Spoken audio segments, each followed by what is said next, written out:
چې رسول الله مبارک فرمایي په میدان محشر کې به تمام عالمین نفسی نفسی نعرے بوئی، انبیاء بو لگیاوی، صحابہ بو لگیاوی، صدیقین بو لگیاوی، شہداء بو لگیاوی، آدم نوان سطر دے عیسیٰ سے تمام پیغمبرون بو لگیاوی نفسی نفسی نعرے بوئی. لیکن یو آواز ول په میدان محشر کې به یو غمجن آواز وی، یو دردمن آواز بوی، یو عجیب آواز بوی، دردوین که آواز.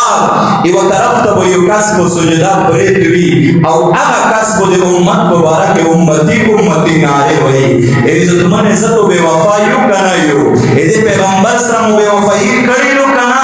هر سب وخت چې زر جکشم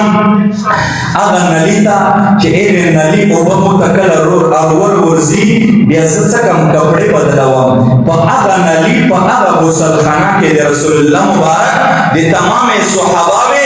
هغه یو سنت هغه عمل چې واجب د سنت هم نه دو د ایک ویردون پروتوی په پترون کې کنوي پروتا هغه ګیره عزت مانه چې علما به لیکلي مفتی صاحب نوستای کای کافر ولګي نو مسلمان د ګیره توحید یې وکړو په دې حیثیت چې د مسلمان شعار دی، په دې حیثیت چې د مسلمان پہچان دی، په دې حیثیت چې د رسول الله مبارک سنت دی، په دې حیثیت یو کافر ولګي نو د ګیره توحید یې وکړو. په مشرق کې چې توحید وکړو مغرب مسلمان ته ضرور د انتقام یې وکړي. عزت منه هغه ګیره هر سبو وخت د موتو په پترون کې پروتوی وختونی کنوي په رمضان کې به هم معاف نکړه خپکه گئی بنا چې ګیره نشته د مخ وګبر نه یې خپکه گئی بنا رنا پسند د داسې مثال لري لکه د سړی سخت توبه چي او ستن وي توبه ته وي روزي کنه روزي د خبره په دغه سخت وي باندې ودن لګي لیکن دا وې د وې حیثیت لري د الله د مسلمان د حسن د پر پیدا کړی دو عزت منه چرګ د الله په چې ورکړی دي کچرګ نه د پخې لره کړي په دې میدان د خلوص کټول بخوندي کنه بخوندي ویلې د پخې د حسن ته الله ورکړی دي او چې نه لري کې د وخاله کې چې د سړی څه ونه د چې چرګ نه پخې لره کړی دي چرګ داسې نه کې دومره لیوانه نه د چې زون خپل پخې لره کې یو خزلو الله پاک د زلف د حسن د پوره ورکړی دي د خزه چې ولګي نه یې تویر شي سار کال کې ټول خلک په پوره خوندي کنه لکه جوانه جواب ورکا تر خټن دمانه سپوږی خبره ده کوم لږ خیر ده خله هم مسکای کا خزه ته چې سار ور وخرې ټول کله په پوره خوندي کنه په پوره خوندي ویلې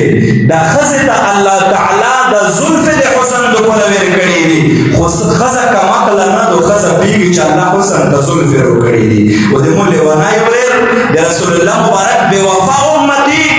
اغلی ونای شوی دی نن چې کیم شای الله حسن درو کړی هغه نه پرېږدي ایتو سے نه تپوس کم الله په دې کې مو ته پیسه ورکړي لږ جواب لږ دې رکسای نن عقلی مثالی را درکاو د پیسه الله په دې کې ورکړي لو د حسن لو پر ورکړي کنه ډېرې فائدې یا فائدې طرف ته مزه کدا پیسه یو کاسو چې زې دې نه پرې کوم پټن ډېر کوم ټول خلک په خوندي کنه په خوندي ویلې د پیسه الله دې حسن ته پیدا کړی دې ورته نه پیدا کړی او که وسل سړی مکمل کټ کړه بدرنګ بریخي کنه د مخ به سم چت وی کنه وی عزت مله لګاډه چې سړک وکی عزت منه الله تعالی د ګیره د حسن د ورو کړی لو لیکن شیطان په مو ته هغه چار کې جانو رسول ته مبوغ وسوي تخولي کوي عزت منه مو ته بنامه شیطان خبره اسدې خبره ټولې طرف ته نه سمې نه غي و موضوع جوړ شو نو مو ته الله د ګیره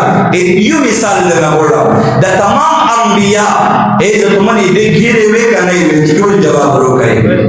وی کنه وی و انبیاء په ټول مخلوقات کې الله د ورګرون دي کنه دي ورګرون او الله د تخلیق مالک دی کنه دی چې الله د تخلیق مالک هم دی او الله پاک د ټول خلق کې انبیاء ورګرون هم دي او الله ټول انبیاء به تغیر ورکړي هم دي عزت منه کله نه کی حسن وینو الله او نبیونه ته نو ورکړي خو حضرت آدم ته اسلامي معلومات لګړي دي حضرت آدم ته الله په جنت کې ګیرا ورکړه په جنت کې د هم ګیرا نه وای خزي هم نه حضرت حوا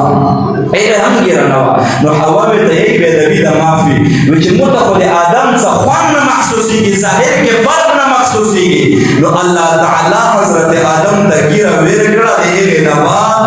ښځې ته د آدم خوند محسوس شو. نو الله تعالی په هر یو شي کې کمال چولی دی، خو چې کمقل وي بیا نه پوهېږي، خفه کېږئ ونر نه، دا کمقل مې هم د مینې د وجې نه درته وویل. عزتمنې بیا روشه. نو هغه رحمت للعالمین پیغمبر چې په قیامت کې په هغه میدان محشر کې په قیامت میدانه کې به کله یوه طرف ته منډې وهي کله بل طرف ته د یوې لیونۍ ښځې سره تشبیه رسول الله مبارک په خپله ویل کړي دو. یعنې دا معنی چې زه به ډېر بدحاله یم په دا حالاتو کې، او زه به په سجده پرېږد وم، او زه به کله د عرش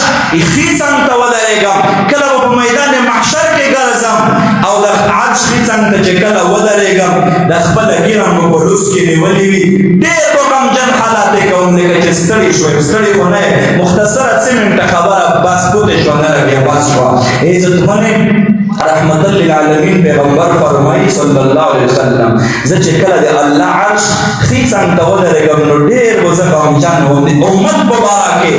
الله به غږ وکړي کما یلیق بشأنه. الله به پخپله وایي ای محمده، ای محمده ویلې غمجن یې، ای محمده ویلې پریشان یې صلی الله علیه وسلم. کائنات مې د تو د وجې نه پیدا دي، ته ویلې غمجنېږې، ته ویلې پریشانه کېږې. عزتمن رسول الله مبارک فرمایي زه به الله ته وایم ای الله ځکه غمجن یم، ځکه پریشانه یم چې په دنیا کې د وعده سره کړې وه چې ولسوف یعطیک ربک فترضی. نن خو په قیامت کې زه وینم چې ډلې ډلې امت مې جهنم ته روان دی. ای الله ځکه خفه یم چې د مو امت دی او جهنم ته روان دی. عزتمن رسول الله مبارک فرمایي الله ورته وایي محمده صلی الله علیه وسلم د مو یو عمل دی، دغه د مو یو سنت دی چې چا د میزان تلې ښی طرف درین شو جنت ته بوځي، یعنې د نیکۍ طرف. بدۍ ولې الګ شو، نیکۍ ولې درین شو جنت ته، د بدۍ ولې درین شو، د نیکۍ ولې سپک شو، دا به جهنم ته ځي. خو محمد ته د خپلې امتیونې دغه اعمال وتله. رسول الله مبارک فرمایي صلی الله علیه وسلم امتین به جنت جهنم ته روان وي، فرشته به کرشوي، زه به امتي به روان ځم، او د هغې امتي اعمال به زه تلم. وایي چې ولې تلم؟ داسې نه چې د الله په فرمان باندې رسول الله مبارک بې اعتماد دی، داسې نه دو. الله د رحم معامله کړې دو، خو رسول الله مبارک رحمت مو ته تخیل چې دومره رحمت دی، دومره رحم دی د خپل امت سره، محبت دی چې الله دی په دې ټیم کې هم څه یی. اگر چې زه نه عقل پرست یی چې العیاذ بالله ویلې رسول الله مبارک الله ته څه کړي چې الله یوه خبره وکړي، رسول الله مبارک بیا بله خبره کړي. په فیسبوک کې ملدلي د مفسدین کنه د ډیش والا دلدلي مو دي کنه دی ملدلي چې یوه کس د یوه کس سره ډېره نږدې ملګري وي، ډېر نږدې محبت وي. عزتمن هر قسم ګپ سړی لګوای شي که نه شي لګوای، هر قسم څه بې نه وخته شي که نه. نو د الله او د رسول الله مبارک مینه محبت خو دومره حد ته رسېدلې وه چې بس دومره حد ته رسېدلې وه چې یو بشر دی خو امام الانبیا دی، د الله نه بعد دویمه مرتبه یې دو، د الله نه وروسته دویم خلیفه دی. عزتمنې اگر چې جنس ته نه سم ای طرف ته نه سم دی کې د عقاید ډېر مسایل دي، صرف د ده ذات اعتبار ښیم. عزتمنې چې الله پاک یې په اووه اسمانې پوس عرش ته وغواړي ملاقات یې سره وکړي 1 to 1. خالي حدیث نه یی، قرآن هم یی. سبحان الذي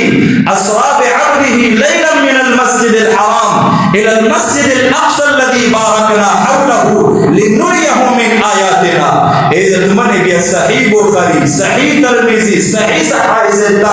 دا ټول د دې آیات تفصیل داسې کړی چې رسول الله مبارک فرمایي چې موږ د الله سره دیدار کړی دی، اووه اسمانې پوس یې وختی دی، عرش ته یې وختی دی. نو هغه محمد به الله ته یلی شي که نه شي یلی جواب ورکوي. او ځنه مفسدین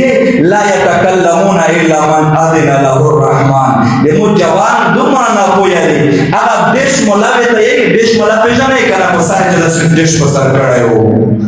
اوی ته یې وایي چې عین الله یې چې الله سره ځي خبرې نه شي کړی. نو العیاذ بالله ثم العیاذ بالله نقل کفر نه باشد. اوی ته یې چې د انبیا العیاذ بالله کړک وکړي دا ټکی تکه دومره بې ادبه الفاظ. نو قرآن چې د کوم آیات دې تېر کړو ذلیله، په دغې آیات کې مخته کې الله فرمایي الا من اذن له الرحمن. خپل آیات جواب کړی دی چې الله په مخ کې څوک نشي لګېدی مګر چې الله چاته اجازه وکړي بیا لګېدای شي. عزتمنه نو مه کوئ د الله لپاره. لږ د دلایل په میدان کې علماء دیوبند خبره وروه، لږ یې وروه، د څومره د زوم ته ډېر غوټیایي د مو د یوه جماعت مولا سره یې کېنه او په خدای قسم که جواب یې وکړي. الحمدلله ویلې حق حق وي، عزتمنې باطل باطل وي. باطل که د حق غوندې وي خو حق نه وي. جواب یې چې وکړي بیا خپل صحیح کېږي. وی عزتمنې رسول الله مبارک صلی الله علیه وسلم ابو ته ای الله زه د اعمال بیا طلب، اعمال به وتلي، اعمال بیا هغه شی فیصله وي چې کومه فیصله الله کړې وي. رسول الله مبارک فرمایي صلی الله علیه وسلم زه به بیا څه وکړم، زه به په دې حالات کې الله ته وایم الله بیا یې کړم، محمد بیا یې وتله. دا معنا نه ده چې میزان تله کې کمای سیوتای شته، داسې نه ده عزتمنې چې په ذهن کې ورونه شي چې الله خو فرمایي چې د میزان تله عدل د انصاف تله ده، په دې کې کمای سیوتای نه شي. نو رسول الله مبارک ویلې دا خبره نه مني. دا د رحمت للعالمین پیغمبر د هغې محبت او د رحمت دعوت مو ته ورکوي چې داسې رحمت یو، داسې د امت سره محبت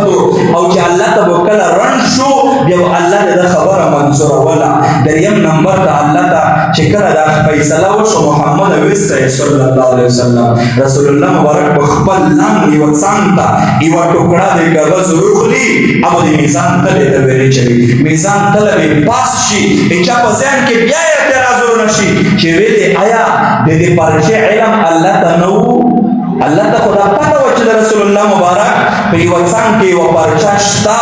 عزتمنې خو دلته هم رحمتا للعالمین پیغمبر و د الله په منځ کې د امت په باره کې هغه رحمت د تخیل چې دومره بار بار الله ته الله د مو د امت رحم فیصله وکړه، الله د کرم فیصله وکړه. نو په دې ځای کې علما مې لیکلي په دې پرچې کو یا د الله نوم لیکلی وي، یا به محمد نوم لیکلی وي، یا به کلمات طیبه لیکلي وي، یا به درود شریف لیکلی وي. او میزان تلې ته ویلي چې وي نو الله به دومره مقام ویل کړي.